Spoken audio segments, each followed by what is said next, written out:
जय हिंद दोस्तों। पिछले वीडियो में हमने देखा कि किस प्रकार अंग्रेजों ने पुर्तगाली और डच को इंडिया से हटाया। आज के वीडियो में हम देखेंगे अंग्रेज और फ्रांसीसियों के बीच संघर्ष किस चीज के लिए, तो स्ट्रगल फॉर सुपरमेसी, सुरक्षा के लिए संघर्ष। और इसमें हम देखेंगे कुछ प्रमुख फ्रांसीसियों का युद्ध जो कि अंग्रेज के साथ हुआ, जिसमें 3 प्रमुख युद्ध है। कर्नाटक का 3 युद्ध। कर्नाटक का युद्ध इसका नाम क्यों पड़ा? क्योंकि अधिकतर जो युद्ध था वो कर्नाटक में हुआ। हम थोड़ा समझते हैं, इस छोटे से मैप को आप देखिएगा। ये हमारा प्यारा भारत, यहाँ पे जो था ईस्ट में अलीवर्दी खान जैसा मजबूत शासन था। जो उत्तर भारत था वहां पे मुगल वंश था, थोड़ी सी कमजोर हो गई थी औरंगजेब के मरने के बाद 1707 में, लेकिन फिर भी अभी स्थिति मजबूत थी। नादिर शाह ने हमला किया था तो इनको कुछ आइडिया लग गया था कि मुगल जो है थोड़ा कमजोर हो गए हैं। अगर हम बात करें पश्चिम के तरफ, तो पश्चिम में जो थे मराठा, उनका वर्चस्व धीरे धीरे बढ़ रहा था। अब वो क्या कर रहे थे, इस क्षेत्र में हैदराबाद में बार बार हमला कर रहे थे चौथ के लिए। तो सबसे ज्यादा जो अराजकता वाला एरिया था वो हमारा था ये, यानी दक्षिण भारत। तो यूरोपियन जो थे सबसे पहले दक्षिण भारत के ही क्षेत्रों में ज्यादातर कोशिश करते थे कब्जा करने का, और यहीं पे कर्नाटक है तो इस कर्नाटक में ही ज्यादातर वार हुए, इसलिए इनको कर्नाटक वार कहते हैं। कर्नाटक में 3 महत्वपूर्ण वार हुए, कर्नाटक वार प्रथम, द्वितीय और तृतीय। और तृतीय युद्ध में ही वांडीवास का युद्ध हुआ था जो निर्णायक था। फैसला जो भी हो मंजूर होनी चाहिए, इश्क हो या जंग भरपूर होनी चाहिए। इंदौरी साहब ने बहुत सही लिखा है। और हम देखेंगे ये जो युद्ध है ये कोई मामूली युद्ध नहीं है। इसमें आपको कूटनीतिक, साम दाम दंड भेद, राजनीतिक महत्वाकांक्षा और बहुत कुछ देखने को मिलेगा। बहुत ही जबरदस्त युद्ध है ये तीनों, इसको हम अच्छे से पढ़ते हैं। आइए पहले हम कुछ स्थिति समझें। तो लुई 14वां जो था, लुई 14वां के समय में, लुई 14 के वक्त में एक मंत्री था कोलबर्ट। उसी ने जो है फ्रांसीसी ईस्ट इंडिया कंपनी का स्थापना किया 1664 में। तो लुई 14वां के वक्त में मंत्री कोलबर्ट 1664 में किया था क्या, तो फ्रांसीसी ईस्ट इंडिया कंपनी की स्थापना। हमने पिछले वीडियो में भी पढ़ा था, फिर से रिकॉल कर देता हूं। 1668 में सूरत में जो है उनकी पहली कारखाना लगी। तो उनकी पहली कारखाना कब लगी? 1668 में सूरत में। तो इनकी जो कंपनी थी इस पर बहुत ज्यादा वहां का राजशाही प्रभाव था। शुरुआत में इनकी कंपनी की स्थिति बहुत अच्छी नहीं थी। इसमें जो परिवर्तन जो आया, जो धीरे धीरे ये जो ऊपर उठने लगी, वो है 1720। इस डेट को याद रखने। 1722 में इनका पुनः गठन हुआ। जब 1720 में इनका पुनः गठन हुआ तो इसके बाद उन्होंने अपनी धीरे धीरे शक्ति विस्तार करने शुरू की।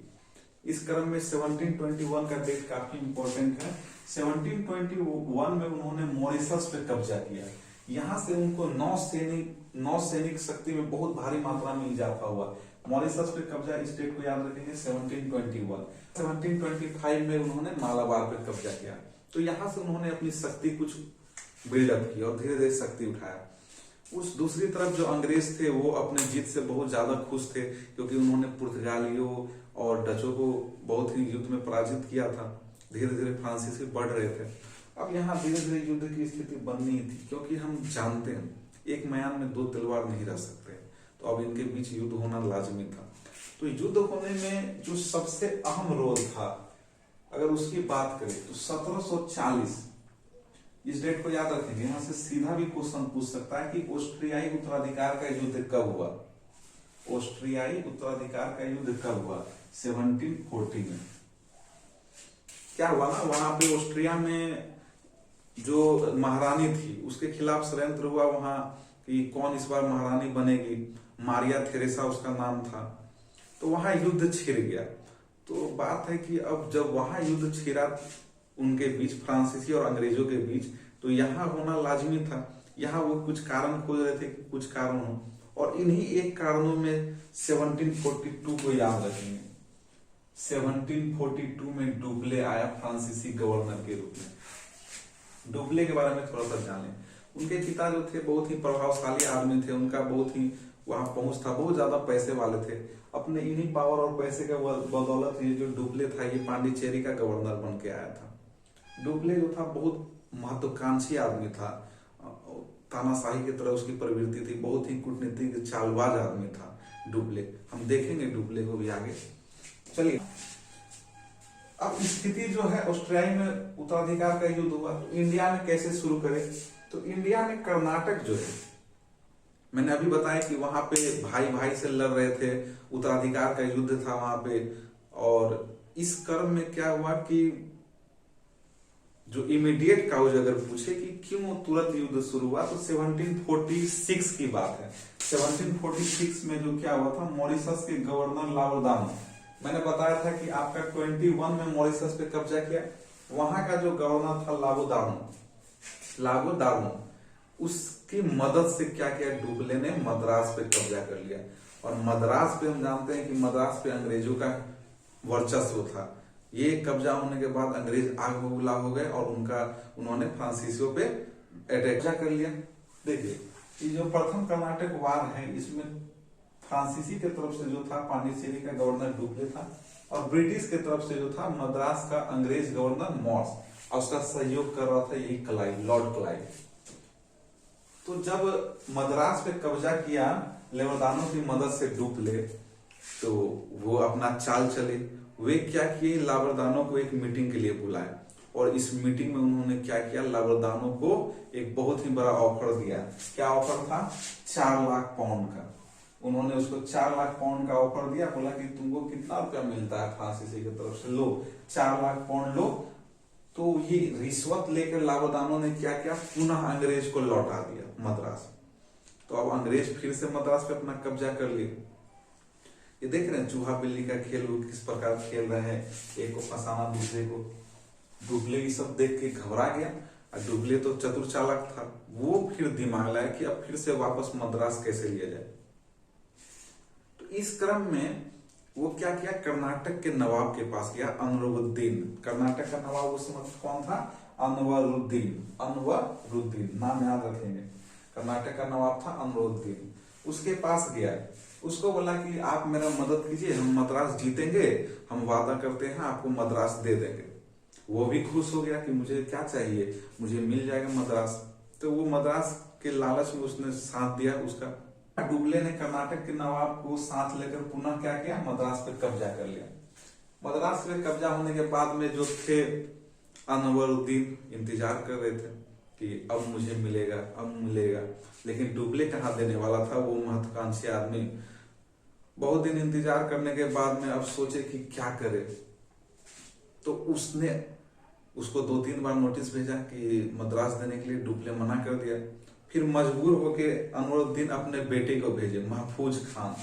तो अनवरुद्दीन का बेटा कौन था, कर्नाटक के नवाब अनवरुद्दीन का जो पुत्र था महफूज खान, इसको भेजा एक विशाल सेना के साथ डुप्ले को हटाने के लिए मद्रास से, और मद्रास पे कब्जा के लिए।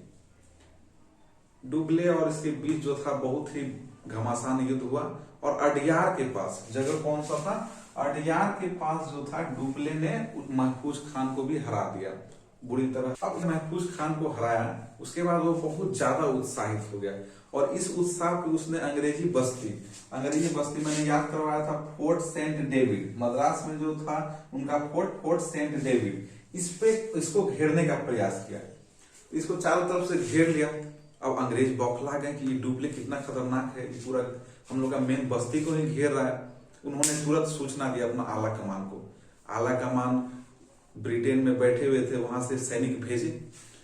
मॉर्स को बोला इतना कि आप एक काम करो मॉर्स जी, आप कुछ दिन संभालो जब तक हमारा बैकअप नहीं आता है। मॉर्स ने अपने किसी तरह अपने दिमाग लगाकर कुछ दिन तक संभाले रखा, तब तक में उनको ब्रिटेन से सैनिक मिल गए।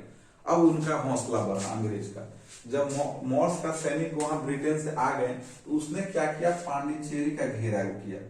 पांडिचेरी फ्रांसीसियों की बस्ती, एक दूसरे के बस्ती को घेरे हुए हैं। इतने में क्या हुआ, एक यूरोप से दोनों को लेटर आया। दोनों ने लेटर पढ़ा। क्या था वो लेटर, वो था एक्स-ला-शापेल की संधि। एक्स-ला-शापेल की संधि, ट्रीटी ऑफ एक्स-ला-शापेल 1748। इस डेट को याद रखेंगे, पूछा हुआ एग्जाम में। एक्स-ला-शापेल की संधि कब हुई थी, 1748 में, यूरोप में हुई थी। और उसका प्रथम कर्नाटक वार का अंत भी से कहते हैं। जब वहां संधि हो गई तो यहाँ भी ये आपस में मिल गए, और इन्होंने एक दूसरे का क्षेत्र जो जीत के रखा था उससे अपना घेरा हटा लिया।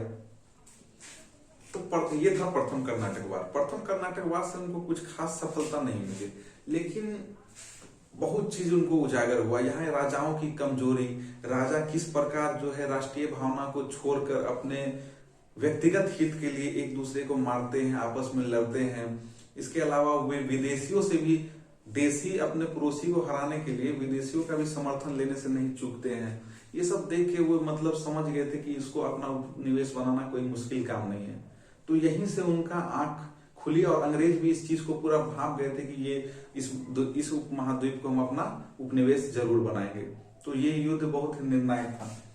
अगले वीडियो में हम देखेंगे कर्नाटक की द्वितीय युद्ध, तृतीय युद्ध, फिर और इस तरह वांडीवास का युद्ध, जिसमें उनका फ्रांसीसियों का पूरा मनोबल खत्म हो जाएगा।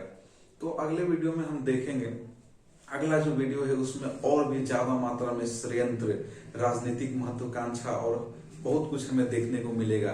किस प्रकार डुप्ले की कूटनीतिक चाल और दूसरे तरफ क्लाइव का फ्रंट में आना, ये सब हम अगले वीडियो में देखेंगे। धन्यवाद।